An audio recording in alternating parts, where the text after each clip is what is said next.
नमस्कार भैया। अपने अध्याय जो एक पढ़ रहे थे भोजन एवं मानव स्वास्थ्य, उसका उपक्रम कुपोषण पढ़ रहे हैं, जिसमें हमने पढ़ा विटामिन कुपोषण। सबसे पहले क्या पढ़ा था? विटामिन कुपोषण। पिछले वीडियो में आपने विटामिन कुपोषण पढ़ा था। तो विटामिन कुपोषण में हमने विभिन्न प्रकार के विटामिन के अभाव में होने वाले रोगों के बारे में बात की थी। आज हम इसको आगे बढ़ाते हुए भोजन में किसी एक या अधिक तत्व की कमी कुपोषण कहलाता है। इसी में है प्रोटीन कुपोषण। प्रोटीन भी हमारे भोजन का एक अभिन्न अंग है। प्रोटीन कुपोषण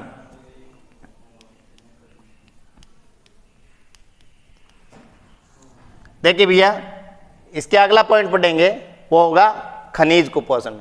प्रोटीन हमारे शरीर में रोग प्रतिरोधक क्षमता, नए पदार्थों के निर्माण और कोशिकाओं की मरम्मत के लिए अति आवश्यक पदार्थ है। प्रोटीन के यदि भोजन में कमी होती है तो विभिन्न प्रकार के विकार उत्पन्न होते हैं। मुख्यतया ये रोग मुख्यतः बच्चों में होता है। यदि गरीबी के कारण या अभाव के कारण बचपन में ही बच्चे को प्रोटीन नहीं मिलता है तो उसका प्रभाव उसके विकास पर दिखाई देता है। शारीरिक विकास, जैसे नंबर 1 क्वाशियोर कोर, बच्चों में होने वाला प्रोटीन कुपोषण के प्रभाव से रोग है। क्वाशियोरकर लगातार बच्चे के भोजन में प्रोटीन की कमी के कारण शरीर फूल जाता है, त्वचा पीली पड़ जाती है एवं आंखें बाहर निकल जाती है और मानसिक विकास भी कम होता है। इस अवस्था को प्रोटीन कुपोषण का क्वाशियोरकर रोग से पुकारा जाता है। इसके साथ ही यदि प्रोटीन के साथ साथ बच्चे के भोजन में कैलोरी ऊर्जा अर्थात यानी कार्बोहाइड्रेट की, यानी उसको रोटियां भी नहीं मिल रही, भोजन भी नहीं मिल रहा है, तो इससे उत्पन्न रोग मेरेस्मस कहलाता है। इसके प्रमुख लक्षण है शरीर सूख जाता है, हड्डियां बाहर कंकाल तंत्र की तरह दिखाई देती है एवं बच्चे की आंखें अंदर की ओर धंस जाती है, कांतिहीन हो जाती है। सूखा शरीर इस रोग का लक्षण है। अर्थात प्रोटीन कुपोषण से होने वाले 2 रोग हैं। फर्स्ट है क्वाशियोरकर, सेकेंड है मेरेस्मस। यह प्रोटीन कुपोषण से होने वाला रोग है। अपने नंबर 1 पढ़ा था विटामिन कुपोषण, 2 प्रोटीन कुपोषण। अब नंबर 3 इसमें हम पढ़ेंगे खनिज कुपोषण।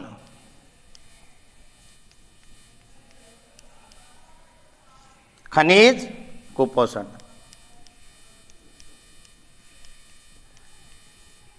यदि हमारे भोजन में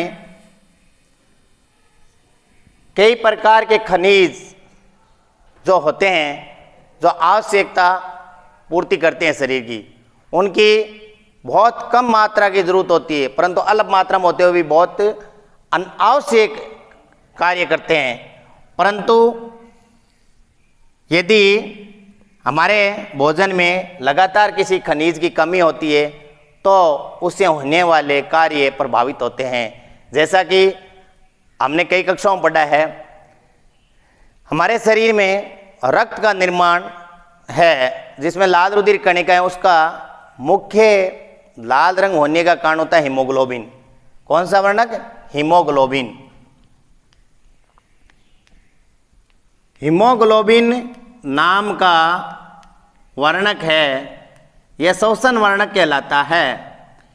इस वर्णक का निर्माण शरीर में हिम व ग्लोबिन नाम की प्रोटीन, तो हिम नाम का वर्णक जो बनता है यह वर्णक लोहा तत्व से बनता है।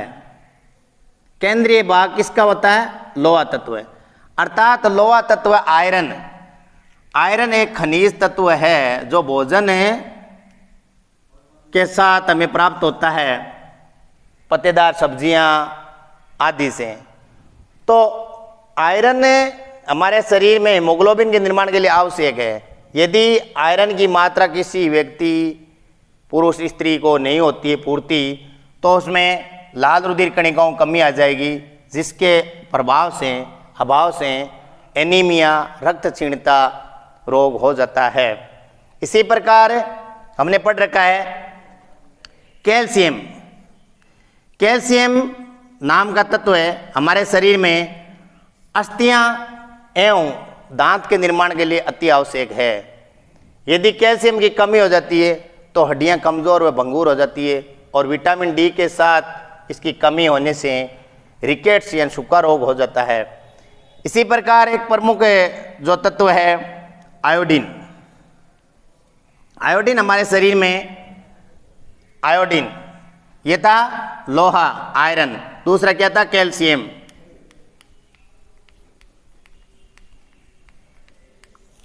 अब आयोडीन,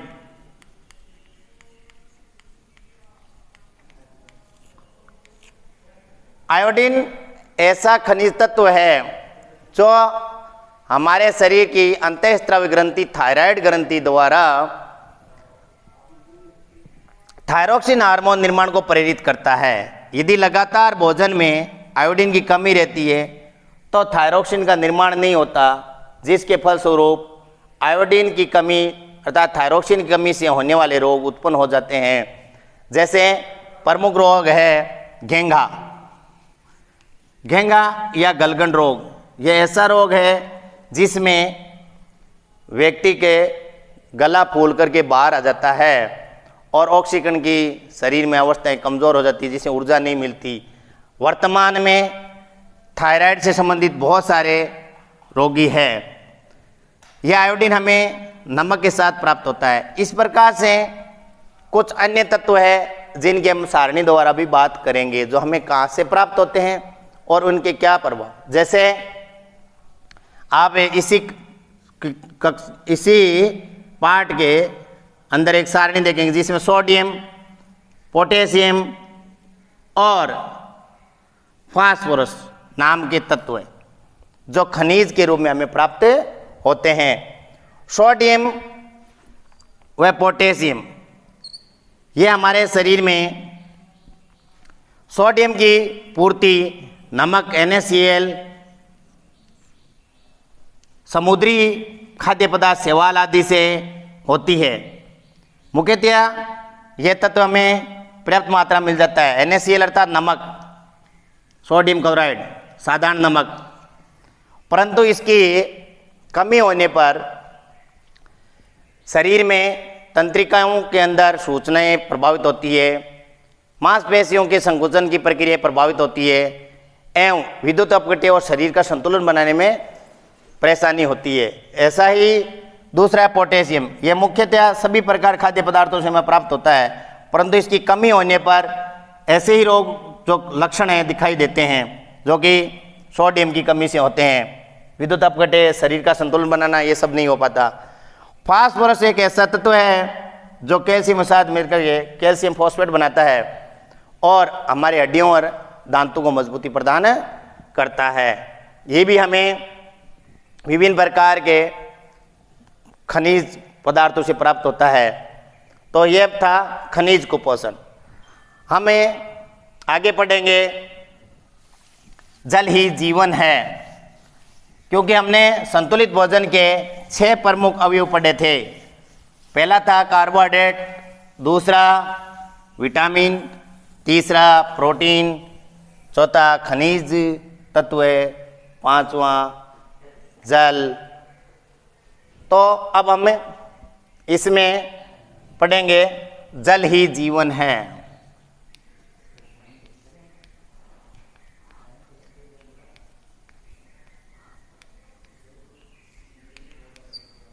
जैसा कि हमने छोटी कक्षा में पढ़ा है यदि किसी व्यक्ति को जल की पूर्ति नहीं होती है तो मूर्छा आ जाती है, अर्थात डिहाइड्रेशन हो जाता है। जैसे कई बार विभिन्न प्रकार के रोगों के कारण होता है, तो हमें जल की पुण्य पूर्ति करवानी आवश्यक होती है। जल ही जीवन है, ऐसा इसलिए कहा गया है कि जितने भी सजीव होते हैं उनके शरीर में होने वाली जो रासायनिक अभिक्रियाएं हैं, जैव रासायनिक अभिक्रियाएं, वो जलीय माध्यम में पूर्ण होती है। अर्थात हमें जो भोजन करते हैं जिससे ऊर्जा मिलती है वो अभिक्रियाएं जल में होती है, जल के माध्यम से विभिन्न स्थानों तक पहुंचती है। अर्थात जल ही जीवन है, जल है तो कल है, ऐसा कहा गया है। परंतु दूषित जल के उपयोग से विभिन्न प्रकार के विकार उत्पन्न हो जाते हैं। सबसे पहले हम पढ़ेंगे कि जल की गुणवत्ता, जल की गुणवत्ता यानी हम जो जल पीने के रूप में काम में लेते हैं उसमें क्या क्या गुण होने चाहिए। तो मुख्यतः सबसे पहला गुण, हम जो जल पीते हैं उसमें आंखों से देखने वाले किसी भी प्रकार का कचरा नहीं होना चाहिए, पहली बात। दूसरी बात, जो जल पीते हैं यानी आंखों से देखने वाला कचरा नहीं। नंबर 2, जल का पीएच संतुलित होना चाहिए, जल का पीएच संतुलित होना चाहिए। पीएच हम अध्याय 5 में पढ़ेंगे, पीएच स्केल। तो पीएच लगभग हमारा शरीर उदासीन होता है, उदासीन कार्य करता है, तो 7 के आसपास पीएच होना चाहिए जल का, शुद्ध जल का। नंबर 3, जल में किसी प्रकार के विषाणु या जीवाणु का नहीं होना।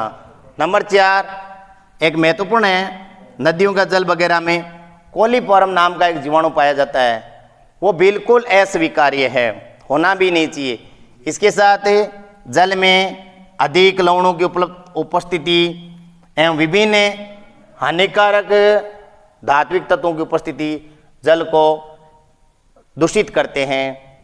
अर्थात पीने की, इसमें पीने योग्य जल की मात्रा में कमी आ जाती है, वो पानी हम नहीं पी सकते, जिसके कुप्रभाव शरीर पर दिखाई देते हैं। अब दूषित जल,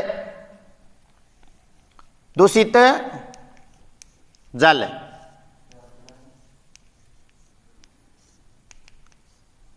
दूषित जल से होने वाले रोग, अर्थात उपरोक्त गुणों के इसके अंदर आवश्यक मात्रा में ऑक्सीजन भी घुली होनी चाहिए, BOD, biological oxygen demand, BOD. मैं क्या कह रहा हूं कि जो दूषित जल है उसके प्रभाव से क्या क्या रोग होते हैं वो देखने हैं। तो देखिए भैया, दूषित जल के कारण वायरल संक्रमण हो जाता है। नंबर 1, वायरल संक्रमण।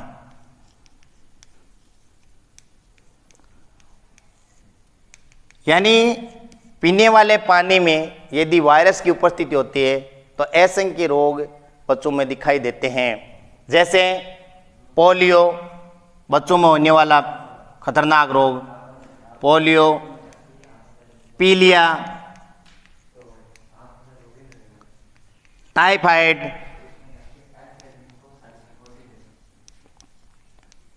हेपेटाइटिस,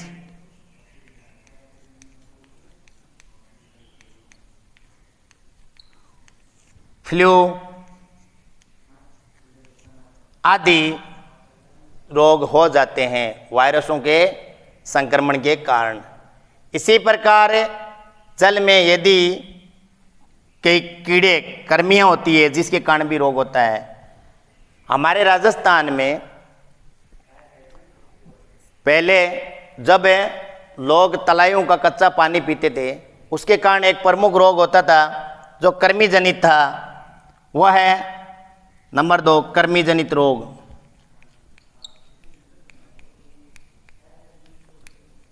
इसके बारे में थोड़ा ध्यान करते हैं। ये कौन सा कृमि होता है जिसके कारण राजस्थान में एक भयावह रोग होता था, लेकिन वर्तमान में इसके संपूर्ण उन्मूलन हो चुका है। तो दूषित जल के अंदर कृमि होने के कारण होने वाले रोग, नारू रोग इसका नाम है, नारू रोग। जिसको सामान्य बोलचाल की भाषा में यहाँ बाला रोग भी कहते हैं। नारू रोग यह दूषित जल से होने वाला भयानक रोग था। नारू रोग का रोगजनक एक कृमि होता है। इस कृमि के द्वारा ये रोग होता है, जो कि दूषित जल से संक्रमित व्यक्ति से पानी में जाता है। पानी में उपस्थित विभिन्न प्रकार के लार्वा उनके अंडों को निगल लेता है और उन लार्वाओं को यदि मनुष्य पानी के रूप में यूज करता है, पीता है, तो वो कृमि के अंडे हमारे शरीर में पहुंच जाते हैं।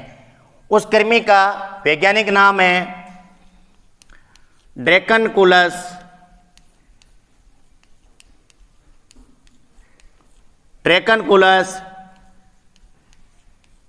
मेडिनेंसिस।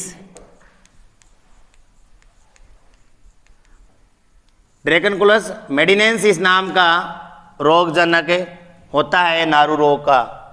और ये जब जुलाई अगस्त माह में हमारे किसान भाइयों अर्थात राजस्थान के लोग जहाँ पर जल का मुख्य अभी भी अभाव होता है, उसमें इसका जो कच्चे पानी का उपयोग लोग पीने के लिए करते थे, जिसके कारण ये हमारे शरीर में चले जाते और फिर इसके आमाशय में उपस्थित ये रोगाणु धीरे धीरे बड़े होकर के लगभग इस कृमि की लंबाई 1 मीटर से 120 सेंटीमीटर यानी 100 सेंटीमीटर 120 सेंटीमीटर तक होती है। यह रोगाणु फिर हमारी त्वचा, हाथों और पैरों की त्वचा के नीचे एकत्रित हो जाता है एवं वहाँ से एक फोड़े के रूप में सुराख बना करके बाहर निकलता है। अत्यधिक दर्द होता है, जिसके कारण व्यक्ति उठ तक नहीं पाता और भयानक स्थिति में वो कुछ कार्य नहीं कर सकता। इस प्रकार से वो खटिया पर पड़ा रहता है। परंतु नारू उन्मूलन कार्यक्रम प्रारंभ होने के बाद सन 2000 के बाद राजस्थान में नारू रोग का एक भी रोगजनक नहीं पाया गया।